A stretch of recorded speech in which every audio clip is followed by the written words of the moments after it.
Bonjour Simon Serroussi. Bonjour. Et merci d'être avec nous en direct dans le Grand Journal. Vous êtes diplomate au sein du département Europe du ministère israélien des Affaires étrangères. Pascal Zonshai nous l'annonçait en deuxième partie. Les jours de Yoav Gallant à la tête du ministère israélien de la Défense semblent désormais compter. Gideon Sa'ar est présenté comme le favori pour le remplacer. Est-ce que, Simon Serroussi, ça changerait quelque chose à la conduite de la guerre à Gaza et peut-être demain sur le front nord? Autrement dit, quel est le rôle réel du ministre de la Défense israélien face ou à côté d'un Premier ministre comme Benyamin Netanyahou, dont la conduite des affaires en matière de défense se joue généralement en circuit très fermé? Alors, comme vous le savez, en tant que diplomate, je ne commente pas l'actualité politique en Israël. Ce que je peux vous dire, c'est que le ministère de la Défense, tout comme d'ailleurs le corps diplomatique, fonctionne peu importe l'identité du ministre en charge. Je pense que dans le cas de la guerre présente, les opérations au sol reviennent avant tout aux prérogatives du chef d'état-major, de Tsahal. Le ministre de la Défense a un rôle de coordination entre l'armée et l'échelon politique. Mais pas d'orientation des mesures prises sur le terrain, des grandes mesures prises sur le terrain. Si, il y a toujours un rôle important, un rôle de coordination entre l'échelon politique qui est présidé par le Premier ministre et les décisions tactiques, opérationnelles qui sont prises au niveau de l'armée. On parle ça va être sur les grandes décisions stratégiques au niveau de la guerre, cela va être au niveau des budgets. Et donc, l'identité du ministre de la Défense a une importance réelle sur cette stratégie qui va orienter les décisions militaires. Est-ce que vous entendez, est-ce que vous comprenez, Simon Serroussi, que certains s'inquiètent de voir un ministre de la Défense, en l'occurrence Yoav Gallant, être débarqué en plein milieu d'une guerre à Gaza qui n'est toujours pas terminée, et alors qu'une autre se prépare ou a peut-être déjà, d'une certaine manière, avec une certaine mesure, déjà démarré contre le Hezbollah dans le Nord?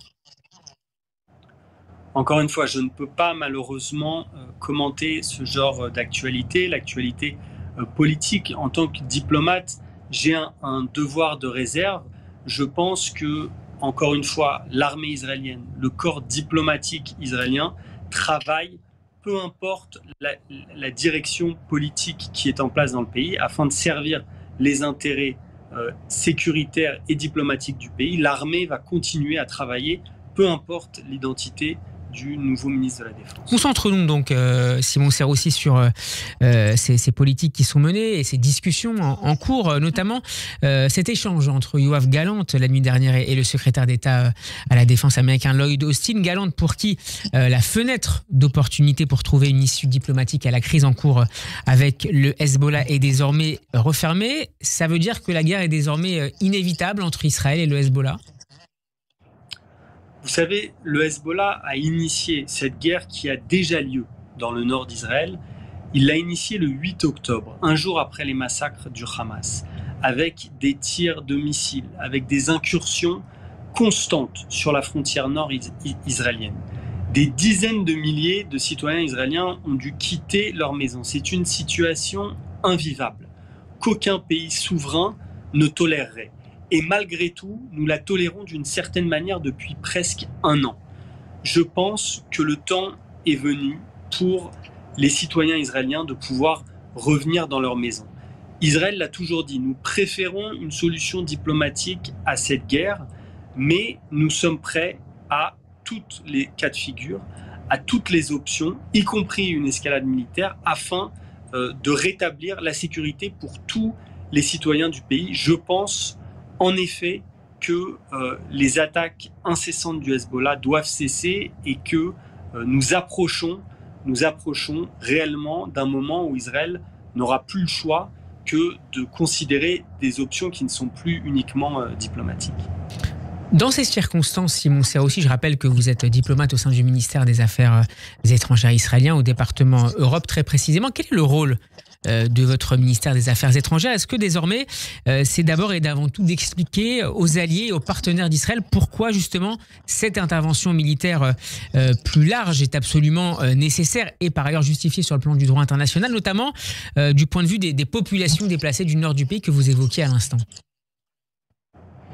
Alors en effet, le rôle du ministère des Affaires étrangères en temps de guerre, et c'est un travail incessant que nous faisons depuis le 7 octobre, est d'être en contact étroit avec nos homologues à travers le monde, en particulier avec les pays occidentaux, afin d'expliquer la situation dans laquelle se trouve Israël et de permettre une ouverture diplomatique, de permettre une légitimité diplomatique aux actions qu'Israël va prendre sur le terrain. C'est quelque chose d'extrêmement important parce qu'on connaît le rôle de la pression internationale lors d'un conflit en Israël. On connaît l'importance de ce qu'on appelle une fenêtre diplomatique qui va permettre à Israël d'intervenir pendant un temps restreint. Et autrement dit, Simon Serroussi, pardon, je rebondis à ce que vous venez de nous expliquer, vous ne défendez plus désormais au sein du ministère avec vos homologues, notamment occidentaux, l'idée que cette crise-là puisse se solder par des moyens diplomatiques à court terme. C'est terminé. Non, je n'ai pas dit ça, absolument pas. Nous restons sur notre position qui est que la crise dans le Nord doit être réglée de façon diplomatique. C'est notre préférence. Maintenant, nous sommes prêts à tous les cas de figure, y compris à une escalade militaire, si la voie diplomatique venait à ne pas porter ses fruits. Et malheureusement, pour le moment, nous voyons un rejet total de la part du Hezbollah d'arriver à une accalmie sur le front nord. Une guerre qui interviendrait, Simon Serroussi, probablement dans un contexte de crise multifront avec Gaza, mais pas seulement. Hier, un missile a été tiré depuis le Yémen par les Houthis, missile qui a traversé le centre d'Israël depuis l'Est, donc avant de tomber dans une zone dégagée sans faire de blessés. Heureusement, qu'est-ce que ça change dans la préparation de cette guerre, ce contexte multifront, d'un point de vue précisément, d'un point de vue diplomatique? Vous savez, les Houthis sont avant tout un problème mondial. Ce n'est pas uniquement une menace pour Israël, ni même pour d'autres pays, certains pays sunnites modérés de la région, comme l'Arabie Saoudite. Les Houthis bloquent le commerce international depuis presque un an, avec des frappes incessantes sur des navires en mer Rouge. Ils menacent diverses capitales de la région avec des missiles qui sont fournis par l'Iran, avec des technologies qui sont fournies par l'Iran, avec des fonds qui viennent d'Iran. Et ça, c'est quelque chose que la communauté internationale dans son ensemble comprend. Et je pense qu'une attaque supplémentaire des Houthis sur Israël permet au monde d'ouvrir les yeux sur la réelle menace de cette organisation, mais avant tout sur la réelle menace de l'Iran pour la stabilité internationale dans son ensemble. Et cela nous amène à insister sur le fait que l'Iran est un souci international, est une menace qui doit être prise en compte, qui doit être confrontée par l'ensemble de la communauté internationale, par l'ensemble des pays occidentaux, y compris dans le cadre de la guerre que nous menons actuellement face au Hamas et face au Hezbollah dans le nord du pays. D'un mot, Simon Serroussi, vous avez l'impression que vos partenaires occidentaux prennent en compte ce danger que représente l'Iran à travers ses différents satellites dans la région et notamment désormais les Houthis du Yémen? C'est évident, les Occidentaux ont conscience de cette menace. Les Occidentaux la confrontent eux-mêmes. Vous savez, il y a des forces navales occidentales, européennes, américaines en mer Rouge, aujourd'hui, en ce moment même, qui combattent les Houthis. C'est quelque chose qui ne fait pas la une des journaux en Occident. Mais les diplomates, les militaires, les officiers des services de renseignement des pays occidentaux ont complètement conscience de la menace que représente l'Iran pour la stabilité de la région, pour la stabilité du commerce international, et ils nous apportent leur soutien. On peut rappeler les ministres des Affaires étrangères français, anglais qui étaient en Israël il y a à peine quelques semaines pour apporter leur soutien à Israël. face aux menaces dans la région, face aux missiles iraniens qui peuvent frapper Israël.